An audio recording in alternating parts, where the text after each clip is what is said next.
নমস্কাৰ বন্ধুসকল, মই গোবিন্দ স্বাগতম কৰিছোঁ মোৰ ইউটিউব চেনেল গোবিন্দজ কৰ্ণাৰলৈ। আমি আজি প্ৰেক্টিছ কৰিব আহিছোঁ সুবনশ্ৰী নদী কাষত, অৰ্থাৎ বালিপাৰত। ইয়াতে প্ৰেক্টিছ কৰিবলৈ খুবেই ভাল। ইয়াতে প্ৰেক্টিছ কৰিলে যদি বেছি টাইম লাগে তাত গৈ হয়তো সোনকালে পাব পাৰে, আৰু এইটো বহুত হাৰ্ড প্ৰেক্টিছ হয়। বালিত দৌৰাটো ইমান সহজ নহয়, গতিকে আপোনালোকো ইয়ালৈ আহিব পাৰে।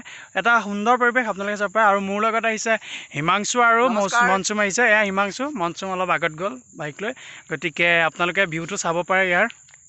এয়া আমাৰ ভিউটো সুন্দৰ ভিউ। বালি অলৰেডি বালি আপোনালোকে দেখিবলৈ পাব অলপ পিছত। ইয়াৰ পৰা অকণমান দূৰ আছে যিহেতু, গতিকে সোৱণশিৰি নৈৰ পৰা ইয়াৰ ভিউটো বহুত ভাল হয়, আপোনালোকে আহিব পাৰে। অসমৰ উপনৈৰ ভিতৰত আটাইতকৈ ডাঙৰ অৰ্থাৎ দীৰ্ঘতম নদীখনেই হৈছে সোৱণশিৰি। সোৱণশিৰি এটা গুণ আছে, বহুতে গম নাপায়, পানীটো বহুত ঠাণ্ডা হয় বেলেগ নদীতকৈ। সেইটো মই নাজানিছিলোঁ, আজি প্ৰথম গম পাইছোঁ। ময়ো ইয়াত সাঁতুৰিছোঁ বাৰু, কিন্তু নাজানো সেইটো কথা। একচুৱেলি ঠাণ্ডাটো হয় বাৰু। ইয়াত আহাৰ শাওণমহীয়া বহুত ভাল লাগে, ইয়াত একদম চিলচিলীয়াকৈ পানী উঠে। ইয়াত সৰিয়হ থকা দিন কেতিয়া? জানুৱাৰী মানলৈ হ'বগৈ। ইয়াতে সৰিয়হ জানুৱাৰী দিনততো ইয়াতো বহুত ধুনীয়া হৈ থাকে ভিউটো। আপোনালোকক মই দেখাম বাৰু তেতিয়া ভিউটো। বৰ্তমান ভিউটো এৰিয়াই আৰু আমি আহিছোঁ জামিনী পামৰ অৰ্থাৎ সুবনশ্ৰীৰ পাৰলৈ। ইয়াতে বহুত ধুনীয়া ভিউ আহে। ইয়াৰ এইখন সুবনশ্ৰী হয়। সুবনশ্ৰী হয়তো ইয়াতে আগতে অলপ দূৰ নাছিলে নে ইমানতে আছিলে? ইমানতে আছিলে। নাই ইমানো বহা নাই, অলপ বাঢ়িছে আৰু। কিন্তু ইয়াৰ এইটো বালিত ইয়াতে দৌৰিবলৈ আহিছে ভাইটিকেইটাই। ইয়াতে দৌৰিব, জঁপিয়াব। আৰু এয়া ঝাওবন বালি, এটা সুন্দৰ পৰিৱেশ। আৰু এইটো এটা পিকনিক স্পট হয়নে নহয় দাদু? এইটো এটা পিকনিক স্পট হয়, আৰু ইয়াত ফটোশ্বুট কৰিবলৈ আহে আৰু ভিডিঅ' শ্বুটিঙৰ বাবেও ইয়াত আহে। এইটো ভিউজটো দেখি আপোনালোকে গম পাইছে ভিউটো কি ধুনীয়া আহিছে।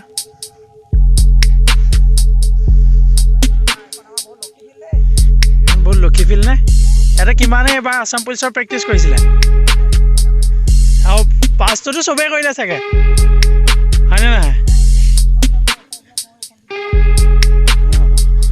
ইয়াতে নদী পাৰত বালিত, কাৰণ যিহেতু লখিমপুৰত 13 এম্পিবিএনৰ ফিল্ডখনত বহুতো বালি পেলাই থোৱা আছে, গতিকে ইয়াতে সৰহভাগে প্ৰেক্টিছ কৰিব আহে, কাৰণ ইয়াতো বালিৰ পৰিৱেশ।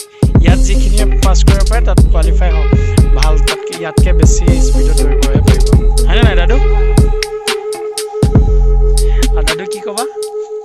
মানে কি, এতিয়াও কোনোবাই আকৌ যদি দৌৰিব বা বিচাৰে, নতুনকৈ ইণ্টাৰভিউ কোনোবাই আগলৈও যদি দিব বিচাৰে, ইয়ালৈ আহিলে ভাল আৰু। কাৰণ ইয়াত দৌৰা লোৱাটো এটা মানে তাই সেইবোৰ ফিল্ডত বহুত ভাল হ'ব, নাম্বাৰো ভাল পাব। এখন ফিল্ড নহয়, একচুৱেলি এখন ফিল্ড নহয়, এইটো এটা সুবনশ্ৰী পাৰ, সুবনশ্ৰী চাপৰে মানে এইটো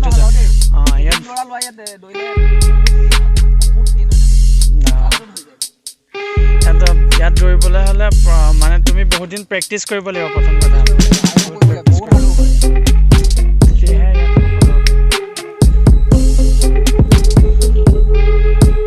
এয়া আমাৰ ভাইটিয়ে পোচাপ মাৰি আছে। ভাইটিটো বহুত ষ্ট্ৰং আছে। ভৰিকেইটা হেৰি কৰি লোৱা, চপাই লোৱা।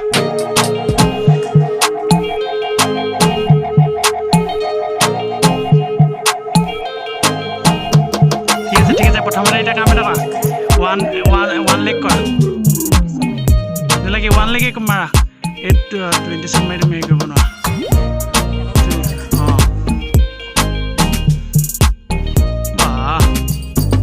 নহয়, যিকোনো এটা ভৰি একেৰাহে মাৰি থাকিব লাগিব, একো নাই বাৰু।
লৈছে 1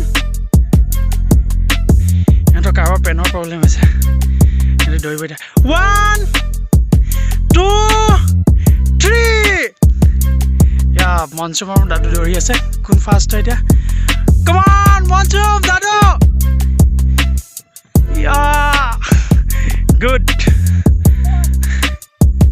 1 2 3 या मा आसाम पुलिस या यूबी या गोविंद दास হৈছে आसाम पुलिस আজি হাই গৈছে ও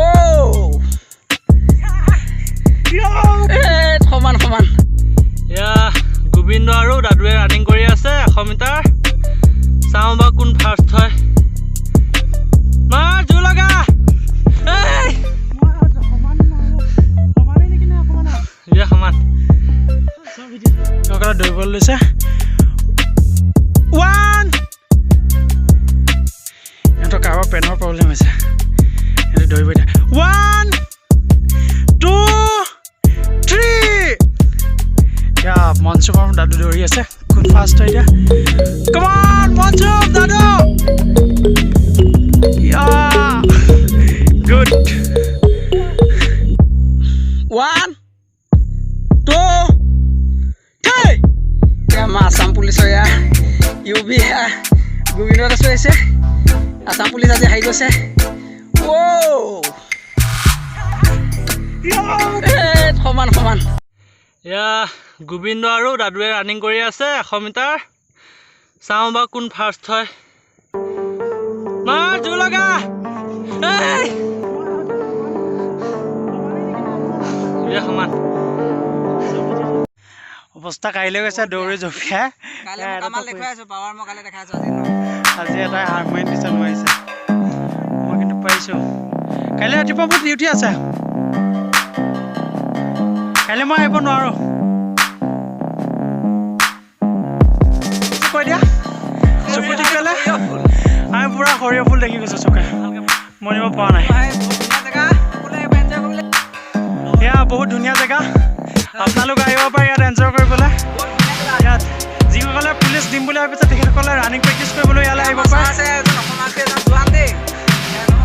নমস্কাৰ নমস্কাৰ সেইটো ডাঙৰ কথা নহয় বাৰু চাকৰিটো হ'লেই হ'ল যিকোনো সেইটো চাপৰি হয় নদীৰ পাৰ হয় আপোনালোকে ইয়াত আহি প্ৰেক্টিছ কৰিব পাৰে অঁ আপোনালোকে ইয়াত ৰানিং প্ৰেক্টিছ কৰিবলৈ আহিব পাৰে খানা খাবলৈও আহিব পাৰে এইটো বহুত ভাল জেগা হয় দেখিবলৈও ধুনীয়া বহুত সুন্দৰ পৰিৱেশ আপোনালোক আহিব পাৰে অঁ ইয়াতে বালিৰ প্ৰেক্টিছ হয় বালিত বহুত ধুনীয়া প্ৰেক্টিছ কৰিব পাৰে বালি যদি সেনেকুৱা বহুত হেভি বালিও নহয় মধ্যমীয়া আৰু